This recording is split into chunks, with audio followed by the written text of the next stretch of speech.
Hello everyone! Welcome back to my channel. My name is Margrette. Welcome ligo. Kumawag si Marianne. Kanang galuto siya guys. O hipon. Init po kayo siya. Duha tong kam karong char lang. And awa mo mangga. Magmanggong mukbang ni guys. My God. So, Fresh pa kayo siya kay ink pa kayo. Sarap. Ang sili, man. Ang sili. So, mag-chika kami while nagkaon aning mangga. Sayang, di nila makita.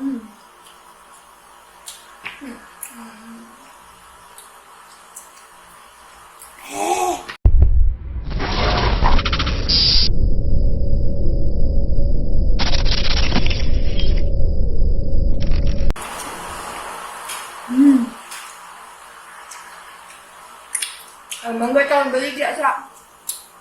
Nya, kanus aman juga magsugod og vlog yan. Daghan nagmulat. Pumuputi ng uwak. Pagitay ko ninyo og kuan. Kanang picture or bisag unsa ka naay ka ng nanay ni puti ng uwak kay mag-vlog.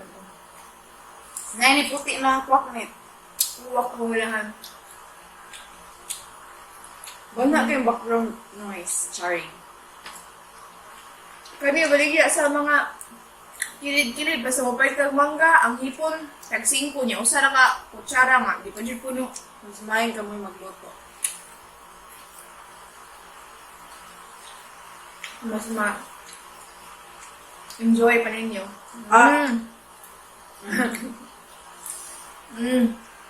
Hindi mo kutsara eh.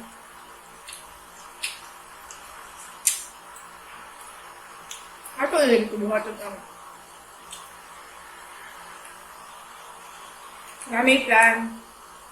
Mga bago content. Challenge siya po. For inamaw. Nanawa na ninyo.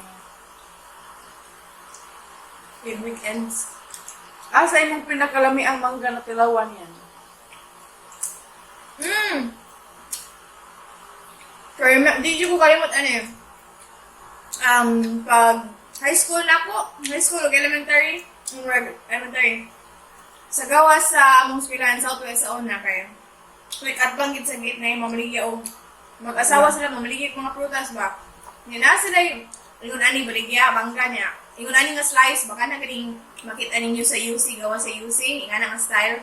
Na ilang hipon, grabe kalami as in color gradation niya. Ambot, kami ni Ate Marie sa una, every lunchtime, gini kay muli man ni lunchtime sa balay. Muhapit gito palit o kuan. Hipon. Ay, hipon ka ng mangga. Magchika ta about school life. Sa una, waon mi ni Papa kada pamuhi. Muhapit yun may ana o pimpurahan. Ano? Girls high. Kanang igawas di mo sa gate sa girls high kay mo left nun mi ana modulhog mi dito agi mi turmis. Nanay, balay dito na maligya sila og tempura, fishball, puso. Pero kung naaray kwartas Papa ha, mapit mi dito. Wala niya. Wala na. Ang what jud nawa sa girls high kay kanang igawas nimo sa gate sa imo sa right side sa gate facing ka Sa? facing sa gate kay kanang corner nga naay daghan kay nga candies kana niya bisag unsa nga candies kanang mga pangbata gyud nga candies kanang mga karaan pa nga candies ba malingaw jud kada agi na Grabe ka sila marketing strategy eh. Mag-uulgos Papa mong argue dito kay kada buntag, nerds. Dapat ay chocolate chips, so sa una. Maski kanang mo flakes napagay sila dun karon mo flakes Oo, kay girls high man din siya skwela. College Matam jud ko basta kada agi na ko diha padong uli og padong eskwelahan kay diha mo kumagi. After lunch nagpalit jud ko candy. So sa una kada udto kay wala man mi baon, hatdan man mi Papa. Pag grade 1 ada kubaw ay 100. Sana all. Oo, 100 niya, nagkadugay. Tulo namin ng eskwela na si Maris, nahimong 50. Nga, pag high school, nahimong 10 pesos. Nabali na doon. Kaya tigulian, Japan ka ito sa balay, pag high school na. Pag high school, okay, mabaklay naman ang mua. Kaya tigulian, mag-dito sa una goods, balay. Free lunch. Nga, sa una lunch, kay mag-atang, dumi anong papa, kay magdana siya steam rice. Kung wa siya kwarta ihatag namo, kailangan ko na siya mga maghatod og steam rice namo. Pinalamian ang steam rice, San Carlos Girls High, na canteen, Asa to? underground. Wala na. Well, may steam, ay, more na steamers pero ako katry pa. Nato'y canteen sa underground, sa basement sa San Carlos Girls High, na lami, kaya na steam rice, taas, gidin niya, tag 20 pesos, manggol ko sa una. Special na kinana mo na pagkaon sa una.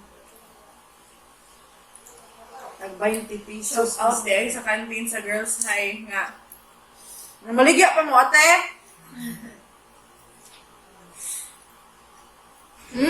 Kapit na mahulot ang mong mangga, guys. Napahak na. Real quick. Sus, ka, remember dito sa una eh. Kada exam dyan ako ni Surino, dyan eh. Elementary.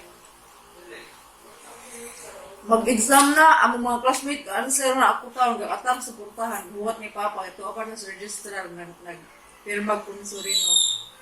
Sad. So, ang mga pag college, naglisod pag yun ko kay kailangan mo kumuskwila og one sem nagbayad mi kay pag after ato naka-working na ko. Nag-working scholar na ko sa Carlos. So, mo to nakaundang pa gid 2 years kay nanganak akong KD nun. Pero kalos Ginoo nakabalik dito ang eskwela. Salamat kayo Father Flor. Grabe si Father Flor. Grabe si Father Flor jud. Nag-write siya og gospel sa gospel. Nag-write siya og weekly gospel sa Sunstar. Yung makuha ato na honorarium is I think 2K lang. Pero kato na 2K, grabe, naguan to niya guys. Every week siya nag-post og Gospel Sunday. Then ang makuha na ko ato mo to, baw na ko everyday. Pahit sa to ako pag akong life pag college kay aside sa wakoy bound kayo, akong bound ato murag 20 pesos sa Igor community. And then that is from Chupiani. Lahi pa gid akong pangayo dito sa San Carlos ni Ma'am Chipay kay para na ako kwarta pang palit pagkaon. Grabe kalisod. Naka-graduate naman po taon ko so kaluis Ginoo karon. Na ako'y trabaho, na ako'y multiple jobs. Dili na, usar akong regular job. Pero na ako'y mga sideline, like kaning YouTubing, kana mga brand promotions. May na lang maka-earn kung ginagmay, pampalit o supplies. Nihunong na ko guys, kaya ang manggap ka na hiwaungon pa. Pero muna guys, ayaw to give up. Sa among kalisod, pag elementary, grabe, na-adjoy days na wala mi kaon tarong. It's either gamay ramong bugas, so among lugawan. Ang isudan na mo kay toyo ug asin. Kung wa jud mi makaon kay may ganit nagkapuyo mi compound na namong mga parente kay manilingan ra pud mi mga yung isudan. Di gito lalim amo kinabuhi eh. Halos everyday mag-away sa mga magpapa and then such point na abot sa high school na nagbuwag na yun sila, naghimong laing pamilya si mama. And then, na, di na siya kabalik. Pero, naagad po may communication ron, gasuporta gyapon ko niya, mas hinubiyaan mi niya. Huwag man kita mahimok, kundi magpasaylo sa atong ginikanan, balag masayop sila. So, manikamot na lang juta na atong own life matarong, hindi na to usbo ng ilang sayop na buhat. We always learn from the mistakes that people commit. Di ta mag-hold o grudge. Grabe, kapila na yun na mo ipasaylo si mama ato. Kaya daghan na kaya siya sayop na buhat. everywhere she goes, naagi conflict. I don't blame her. I blame perhaps her depression or sa iyang giagian. Iyang experience. Mama is good actually. If dili siya hubog, if di siya kainom, tarong gid siya. Unsa ka? Wala. Si mama butan gyud na siya. May siya mo bantay og bata, may siya mo tingman, pero once lang gyud makainom, maskin gamay lang gyud na alcohol mo usab gyud iyang batasan. But mo na siya.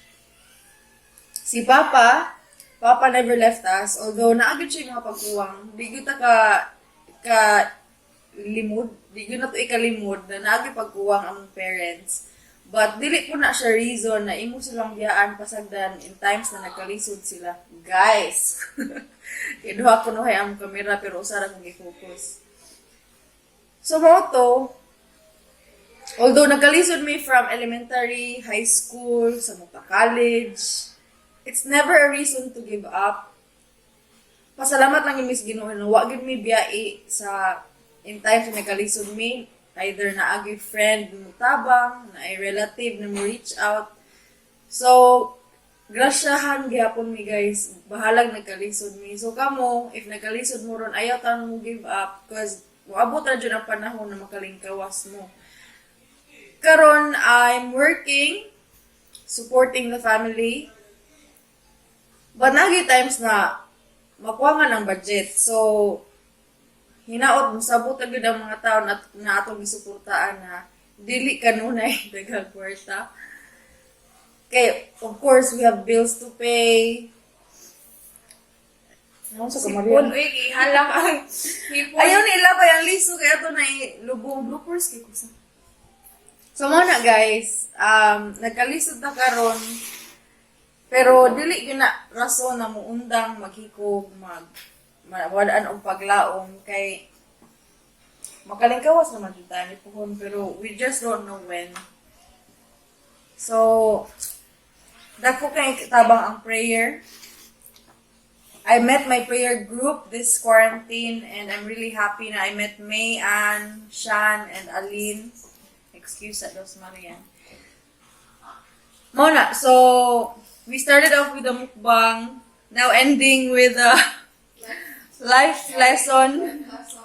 So, mo to guys, same ani na vlog. We start from somewhere and we always end somewhere but we don't know where. Padayon lang kita sa atong kinabuhi and if you are down, don't forget, you have me to reach out to. You have my sister to reach out to. You touch ay wag kagabraki mo. Hindi ko na pinili. Mao na siya. So guys, I hope I shared something valuable today aside from the manga, from the life lessons. And if you have any questions, please leave them in the comments. If you want to ask me anything, although I'm really a busy person.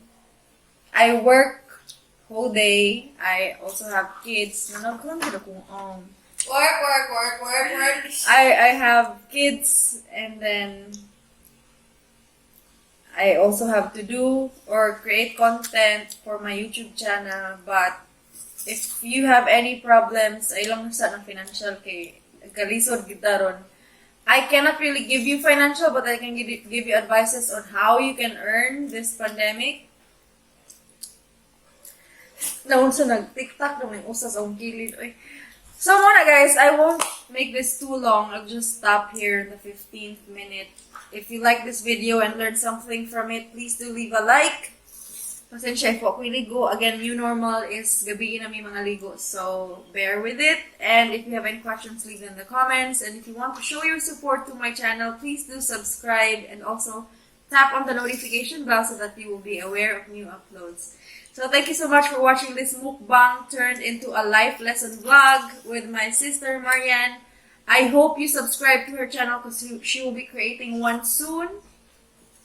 Nayabag na ganyan ko mga. Thank you so much for watching this video, lovies. I hope to see you in my next vlog. Bye! Sorry for the background noise. Uy,